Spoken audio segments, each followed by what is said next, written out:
So let's say you have created something and it has been validated, but then what happens from that point in time onwards? You have the original and you have the whole brain emulation. Hmm. How do you treat each of these? Do you have to destroy the original? Do you give the quote replica or the copy the same rights that you would give the original? Is there some kind of a, I don't know, hierarchy between a second generation copy and a third generation copy of the copy? Hmm. Well, from our perspective, I think a lot of the things you can already sense just by saying them that they don't make a lot of sense when you say them, right? Like this whole hierarchy of who's more valuable, what do you base that on? Um, let's start with, is it really you? Which is really a question that comes up a lot. And the interesting thing is it depends on at least your philosophy. So first of all, it depends on what you think is you. This is not very easily solved. You can look at a lot of the work by David Chalmers on that. That it's not entirely clear whether you need to worry about continuity. So does there have to be a continuity between your biological self and the replica that's operating? Or is it completely okay to just put a huge separation in there? You build this entirely separately somewhere on the side and then activate it, and then it's you. Um, that's not entirely clear. And I was a fence sitter on this for a long time, and I've gotten a little better because I spoke with Max Moore, who gave me this. He did a thesis, so basically on personal identity, and so he looked at all of these aspects. And one of the interesting things that he came up with is that it's really not so much about the process that you use or the procedure. It's more about how abrupt, how much are the differences, because you yourself are now not the same person that you were when you were 5 years old. The reason why it is still you is because it's been a gradual change. It's not suddenly going from 5-year-old you to tomorrow it's you who you are now. Those would be completely different people. So it's about this gradual nature. If you made a whole brain emulation and it woke up in a black box and it had no sensation and everything was suddenly different, this could be way too disruptive. That you might not want to consider that you. If basically nothing seems different and you're waking up and you look around and, hey, oh, okay, so that worked, then there's not too much change all at once. So this is more the direction I'm taking right now in my view of personal identity and continuity of self, though I still do worry about whether the process matters, because you can imagine doing something like whole brain emulation in many different ways. So you could build the replica entirely separately, or you could do an in-place replacement of one neuron at a time. And those are different because in the case of the replacement in place, there's never a moment where you get turned off and on, or where it's very clear that you're just suddenly making this new physical entity. So they're different in procedure.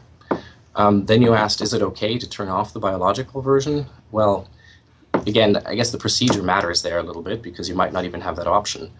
But I don't see any reason why you would. It's kind of like, okay, so even if they both are you to begin with and then start experiencing different things, which is fine, it's just you going in different ways you could go, right? Like we all have different paths in life that we could take.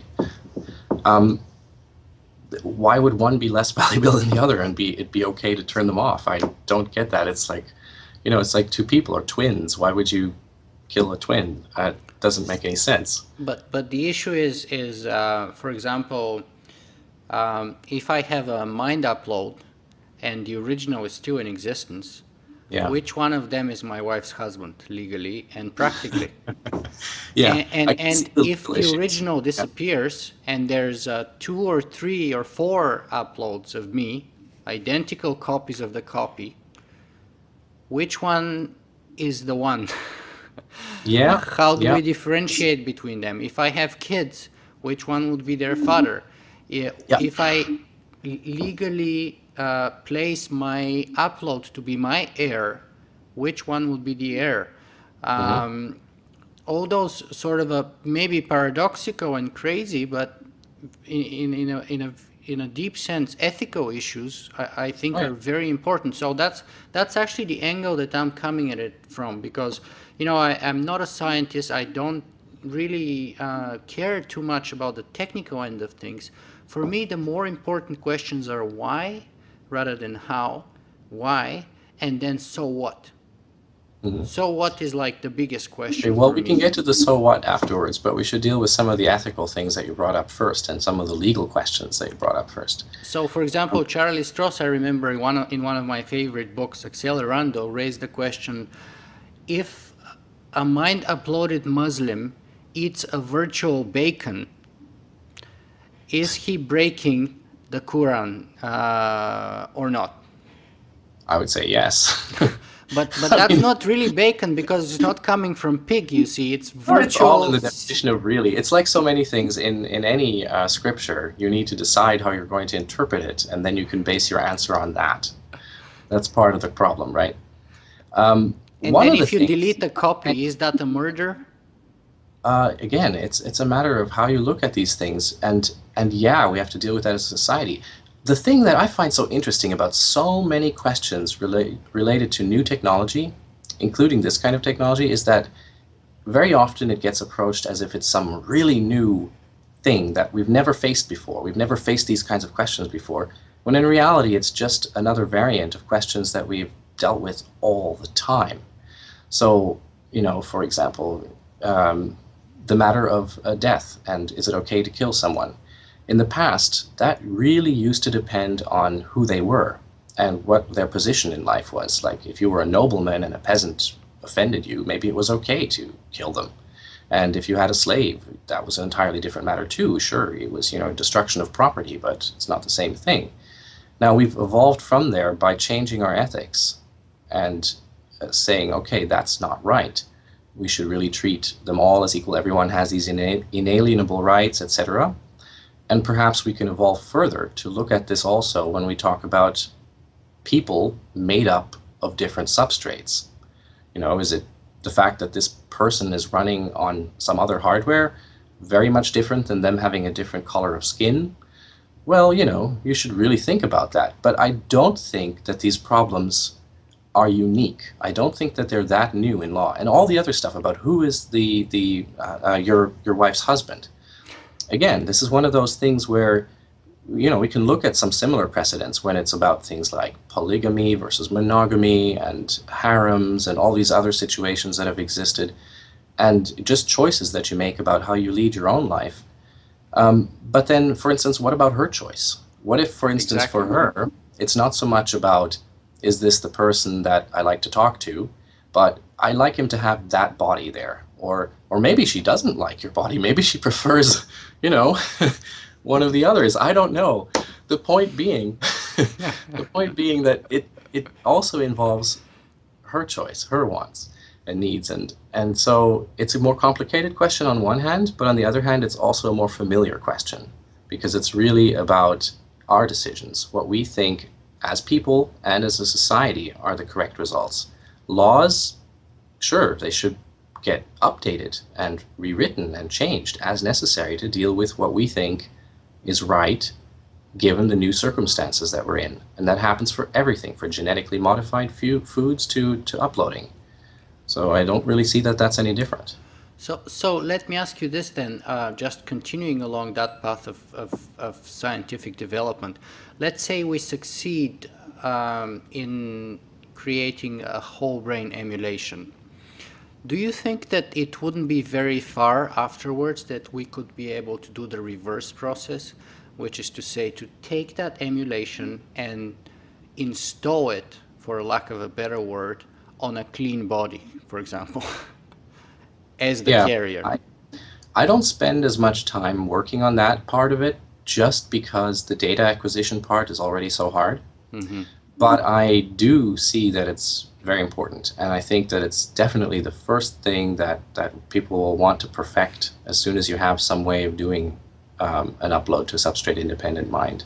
Sometimes the body you want to enter will be different than what we have now because maybe you are trying to travel to Alpha Centauri and you'd rather be a spaceship than be a human. But Or you just want to make your wife happy? if that's the kind of thing she likes, yeah, okay. But but certainly, and this is actually one of these big questions. People always come to me with, but isn't it going to be a problem that a substrate-independent mind doesn't have a body? And then I kind of wonder why they made that assumption in the first place. Does this have something to do with popular culture or movies or something that's been said about uploading before, which was one of the reasons I don't really like the term. It's very confusing. There's nothing in there that says anything about not having a body. I think that embodiment is essential because we're not just what's in here. So much about the world is being computed for us by the universe around us. Like, even just think about some primitive animal tracking prey. Most of the time it's going to try to predict a little bit ahead, but it won't compute the perfect path, making a model of what that prey that it's chasing is like and how it's going to try to evade it and things. Instead, it looks and gets feedback about where the prey is now and adjusts itself to that. This is all computation being carried out in that environment by other things, not by yourself. So the input and output is really important. Yeah, my presumption would be that if we are so sophisticated as to be able to do and successfully complete the whole brain emulation, then the reverse process should be much faster and much easily accomplished than the original process. That's my assumption as well. And it wouldn't be too far away from that point. Yeah. So you agree with that? That's interesting. Yes, I do, yeah. And let me ask you this then: do you read any science fiction writers that could potentially inform your work in one way or another? Is that a possibility at all? And if you do, who are your favorites? If I inform my work, as in the things that I could learn from, or that other people could read to get an idea of what's... In the sense that it could either inspire you, or it could bring to light some of the implications of your work that you haven't considered before, or it could help you come up with new and creative approaches of accomplishing your goals. Yeah. Well, as you already heard, it all started with with a science fiction story. Although, I'd been thinking about things before then, but that science fiction story really crystallized where to go. And since then, yeah, I've read quite a bit of science fiction, but in the last, say, 5, 6, 7 years, I've had very little time to do any recreational reading, so there hasn't been as much. But I must say that I have taken out a little bit of time to read some Greg Egan, because I really, really like his work. And yeah, so I would suggest that, yeah, you can learn a bit about at least what sort of issues you need to deal with and what's going on in emulation when you read something like Permutation City. So that's the kind of place where you could go and look and get some inspiration. Because I personally have come across Cory Doctorow and Charlie Stross and Robert J. Sawyer and a number of other science fiction writers who have spent a lot of time thinking of the process and the implication of mind uploading.